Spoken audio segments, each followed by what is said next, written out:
Thank you, Stephanie, and good afternoon. I'd like, first off, to introduce my interagency partners, because without them, this would certainly be a very difficult situation for us to manage. So, to my right, I have the Director of Field Operations, Randy Howe, out of the Laredo Field Office, but he oversees this area. I have Deputy Chief Carl Landrum, who is my incident commander on the ground here. To his left, we have the Regional Director for DPS, Victor Escalon. Of course, behind me, Valverde County Sheriff, Joe Frank Martinez. And then we have the Mayor of Del Rio, Bruno Lozano. We have the Chief of Del Rio Sector, Robert Garcia, who this is his area of responsibility. And then next to him, we have Liliana Flores, who is the Port Director of the Del Rio International POE. As Stephanie mentioned, I am Raul Ortiz. I am the Chief of the United States Border Patrol out of Washington, D.C., but this is my hometown. So the Border Patrol, in conjunction with our interagency partners, is taking a number of steps to ensure the safety and security of the migrants, the local community, and our agents and partners who are working to address the increase of migrant arrivals in Del Rio, Texas. Our agents and our partners have the experience and training to manage this situation. I've been doing this for 30 years. And that is exactly what we are going to do on this issue. We are bringing additional resources to assist with security, migrant care, transportation, and processing. We are providing food, water, portable toilets, towels. Emergency medical technicians are available for first aid. If someone needs medical care beyond what our EMTs can provide, we are working with the local medical facilities for additional care.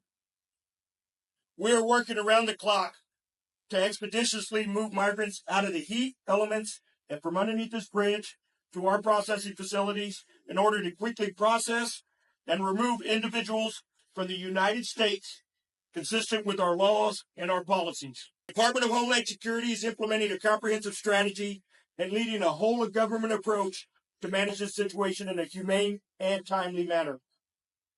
Within the next 24 hours, U.S. Customs and Border Protection will have searched nearly 600 agents, officers, and DHS volunteer force personnel to the Del Rio sector to improve control of this area. The Del Rio Port of Entry has temporarily closed, and traffic is being rerouted from Del Rio to Eagle Pass to more effectively manage resources and ensure uninterrupted flow of trade and travel. U.S. Border Patrol is coordinating with Immigration and Customs Enforcement and the U.S. Coast Guard to move individuals from Del Rio to other processing locations. Over the last 2 days, we have moved approximately 3,300 individuals. We expect that number to increase in the days ahead.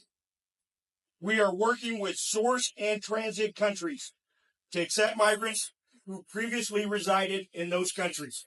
DHS is also working to accelerate and increase the frequency and capacity of Title 42 flights to expel individuals to Haiti and other countries of origin.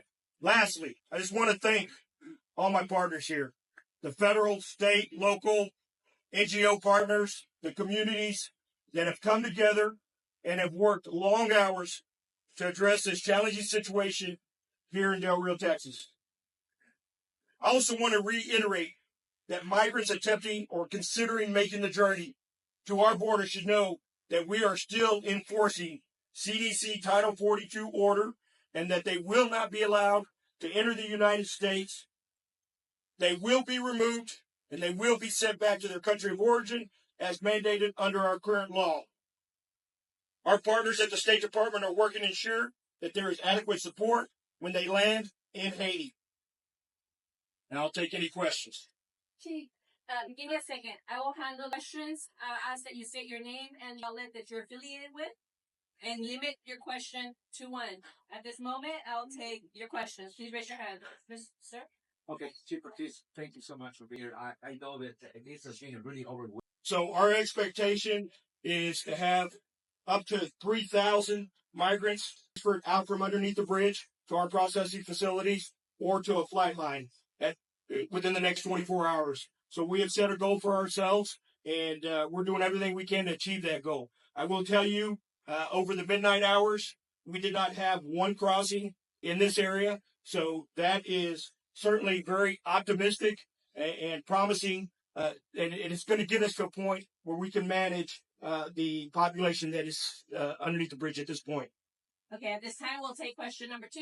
Hi, Chief. One of the questions that everybody's asking, why Del Rio, why now? We see these types of surges in the Rio Grande Valley, for example, but why Del Rio, why now? What did your intelligence tell you? So there's a couple of things that our intelligence is telling us about the Haitian migration flow. When I was the chief here in 2019, we had a similar influx. It just wasn't to the same magnitude of what we've seen over the last 4 or 5 days.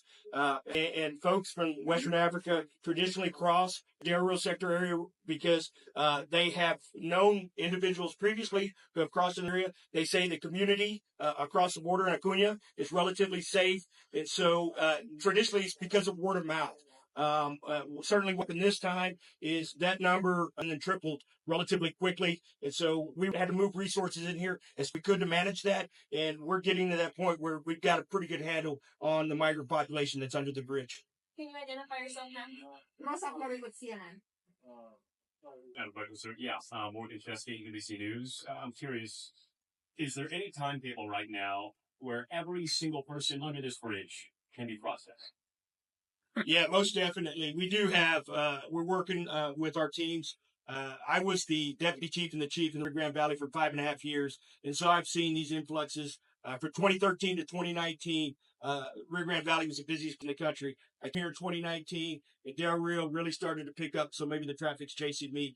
But I will tell you that over the next 6 or 7 days, our goal is to process, 12,662 migrants that we have underneath that bridge as we possibly can. I'll take questions from this side of the room now. Identify yourself first.